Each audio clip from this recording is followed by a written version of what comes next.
My toxic boss tried to steal my $150,000 client and force me to work on my wedding day. So, I legally deleted his entire company. Hey Reddit. I've been lurking on this sub for years, watching people get their sweet revenge on horrible employers. I never thought I'd have a story of my own to share, but after what happened over the last 6 months, I finally can. My lawyer gave me the green light yesterday since the final non-disclosure agreements and settlement papers have been signed. Names and specific industry terms have been changed for obvious reasons, but let's just say I worked as a senior systems architect and lead project manager for a medium-sized boutique tech consulting firm. We specialized in setting up custom, highly secure database infrastructures for high-profile logistics companies. To give you some context, I was with this company for 4 years. I built their core framework from scratch. I knew every line of code, every database backdoor, and every server configuration. The owner of the company, let's call him Richard, was your typical hustle culture micromanager. He wore expensive suits, drove a leased Porsche, and treated his employees like replaceable cogs. For a long time, I put up with it because the pay was decent and I genuinely loved my clients. But then, 2 things happened simultaneously. I got engaged and I landed the biggest client in our company's history. The setup the client was a massive international shipping conglomerate. Let's call them Titan Logistics. Landing Titan was a massive deal. It was a contract worth roughly $150,000 for the initial setup with a recurring $20,000 monthly maintenance fee. I spent 3 months doing unpaid overtime, working late nights, pitches, and technical demonstrations to win them over. The CEO of Titan explicitly told Richard that they signed with us only because of my technical expertise and my transparent communication. According to my employment contract, I was entitled to a 10% commission on any new client contracts I brought in myself. That meant a cool $15,000 bonus upon the project's launch. I was ecstatic. My fiancée and I were planning our wedding, and this money was going to pay off the entire venue and catering. I formally requested a week off for my wedding 6 months in advance.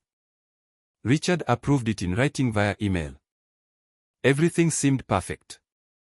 Then, 2 weeks before my wedding, the project with Titan entered its critical deployment phase. This was the moment we migrated all their live data to our secure servers. It required precision, deep knowledge of our custom API, and absolute focus. And that's exactly when Richard decided to ruin my life. The inciting incident started on a Monday morning. I walked into the office, then Richard called me into his glass-walled room. Sitting next to him was a 22-year-old kid named Brad. Brad was Richard's nephew, fresh out of college with a basic degree in communications, who knew absolutely nothing about data engineering. Richard looked at me with a fake, corporate smile and said, "Hey Op, great news. Brad here is going to take over as the lead account manager for Titan Logistics. Since the contract is officially signed, we need someone with better people skills to manage the daily relationship." I was stunned. "Richard, I built this system from the ground up. Brad doesn't even know what an API is. And what about my commission?" Richard chuckled at a cold, dismissive sound. "Well, technically, the contract was signed by me on behalf of the company, so the commission stays with the house. But don't worry, we'll give you a $500 Amazon gift card for your hard work." I felt the blood rushing to my ears. He was stealing my $15,000 bonus to give credit to his incompetent nephew. But it got worse. The next day, Richard called me again. "Op," I looked at the schedule. "The final server migration for Titan is scheduled for next Saturday. I need you in the office all weekend to oversee it." I stared at him. "Richard, next Saturday is my wedding. You approved this time off 6 months ago." Richard shrugged. "Business changes, Op. If you aren't here to launch Titan, it shows a lack of commitment to this company. If you don't show up on Saturday, I will consider it your voluntary resignation, and you won't get a single penny of your accrued PTO or your final paycheck until our lawyers clear it." He was holding my career, my final paycheck, and my hard work hostage. He genuinely believed that because I was a quiet tech guy, I would just bend over, cancel my wedding plans, and let him walk all over me. He underestimated exactly how much leverage I actually had.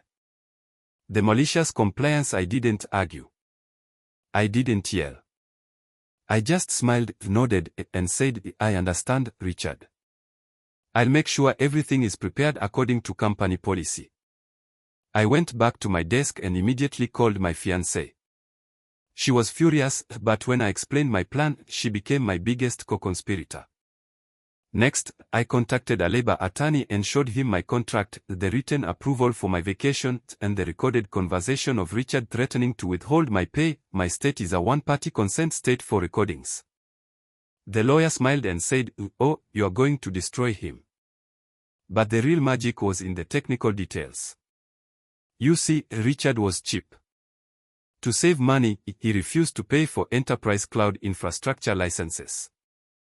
Instead, he made me host the core proprietary software, the automation scripts, and the custom-built migration API on my personal, private AWS, the Amazon Web Services, enterprise account that I had created years before joining the firm.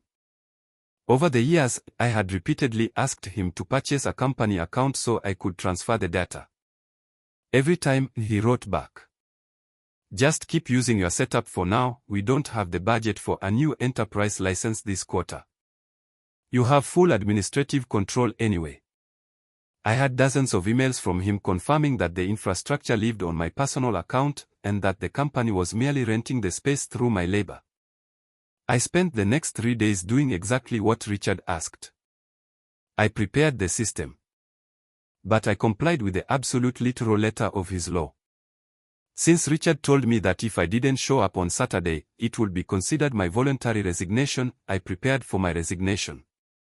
According to company policy, upon resignation, an employee must immediately forfeit access to all company assets, then the company must cease using any of the employee's personal property for business operations to avoid liability. On Friday night, the eve of my wedding, I packed up my desk. I left my company-issued laptop on the table. The day of the wedding, the chaos begins. Saturday arrived. It was the happiest day of my life. I married my beautiful wife, surrounded by friends and family. My phone was on absolute silent, locked away in the bridal suite. While we were taking photos after the ceremony, my wife's brother, who was also my best man, checked his phone. He walked up to me with a wide grin and whispered, "Hey man, your phone is literally vibrating off the table." I think the fireworks started. During the cocktail hour, I slipped away to check my phone. 23 missed calls from Richard. 14 missed calls from Brad. 8 text messages ranging from furious threats to desperate begging. The first text from Richard at 9 a.m. read, "Where the hell are you? The Titan team is on the Zoom call. The migration script isn't running. Get online now." At 10:30 a.m.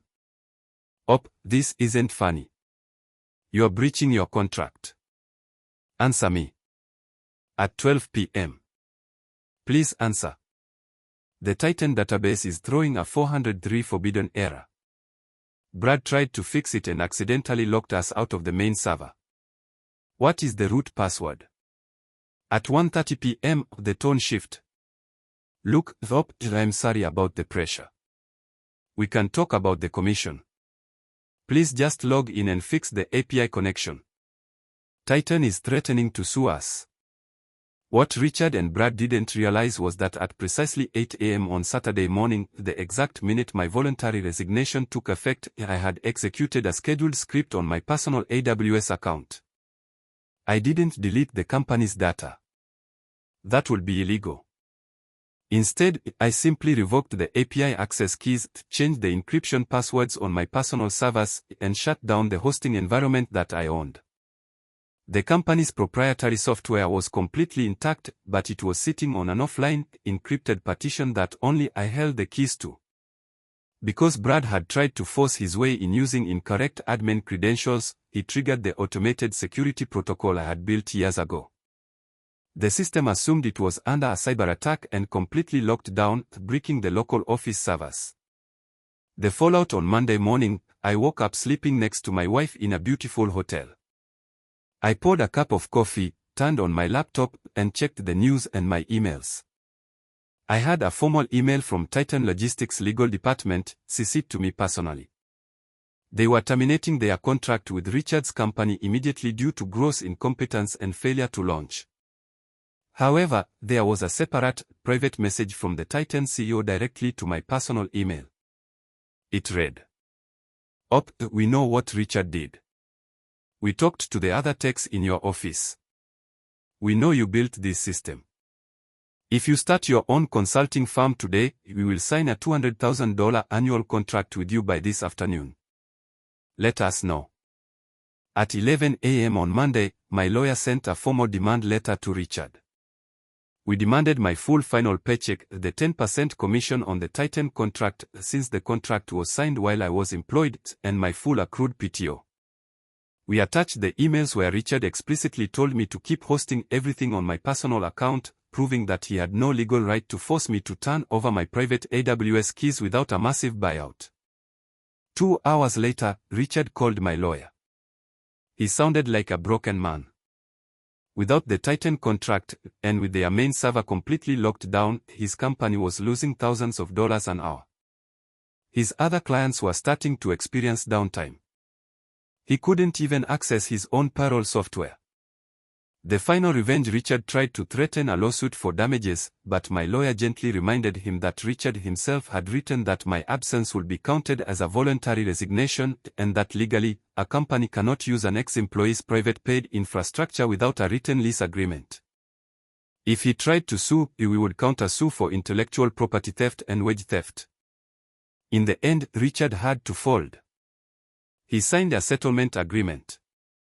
He paid me my full $15,000 commission, my complete PTO, and an additional $25,000 infrastructure transition fee just for me to log into my AWS account, back up his company's base data, transfer it to a hard drive, and hand it to him. I refused to fix his servers or talk to Brad. I just gave them their raw data on a thumb drive and permanently deleted their accounts from my system. With the $40,000 from the settlement and the contract offer from Titan Logistics, I officially started my own independent consulting agency.